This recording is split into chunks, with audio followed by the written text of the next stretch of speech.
ये फॉर्चून का refined packet है, न्यू पैक सोया हेल्थ। और ये प्रधानमंत्री मोदी के दोस्त अडानी का है। तो मैं आप लोगों को ये बताने के लिए इस वीडियो को बना रहा हूँ कि कैसे भारत की जनता को यहाँ पर लूटा जा रहा है। तो ये देखिए, फॉर्चून रिफाइंड ऑयल, सोयाबीन तेल। और मैं आपको यहाँ पर एक चीज़ दिखाता हूँ कि कितना लिखा हुआ है, 750 ग्राम। मीन्स अगर आप बाज़ार से 1 लीटर का पैक खरीद कर लाते हैं तो पहले आपको 1 लीटर में 910 ग्राम तेल मिलता था। और यही मैथ्स की कैलकुलेशन है कि 1 लीटर में 910 ग्राम होता है। लेकिन आज जीएसटी कम करने की बातें कहने के बाद भी आम जनता को लूटने का जो तरीका बीजेपी की मोदी सरकार ने निकाला है वो ये है कि अब 1 लीटर में आपको 750 ग्राम तेल मिलेगा।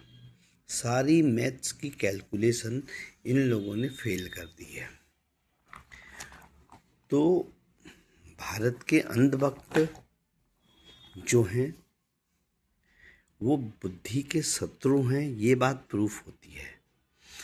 दूसरा, कोई भी मीडिया जो कि दलाल है वो इसकी बात नहीं कर सकता। अब जनता की लड़ाई कौन लड़ेगा, ये एक प्रश्न चिन्ह है।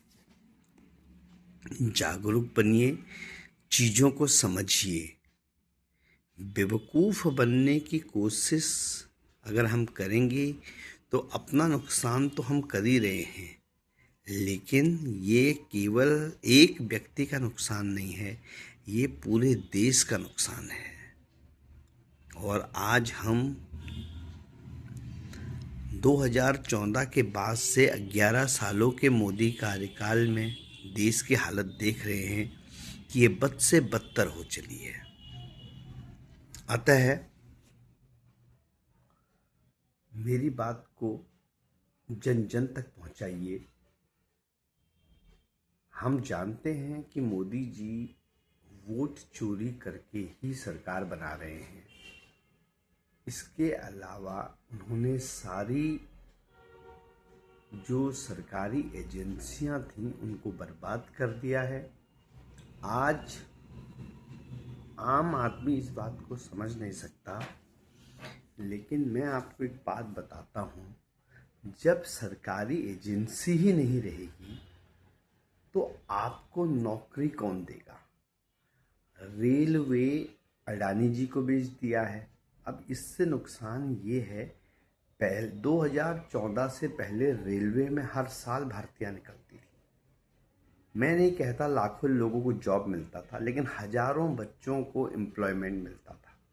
लेकिन जब सरकार की रेलवे ही नहीं रही तो सरकारी नौकरियां रेलवे में क्यों निकलेंगी।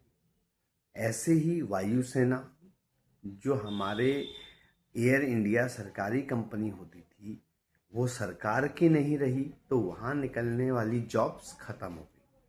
इसी तरीके से ओएनजीसी, जो सरकार का तंत्र था तो नौकरियां निकलती थी, अब वो सरकार की है ही नहीं तो नौकरियां क्यों निकलेंगी।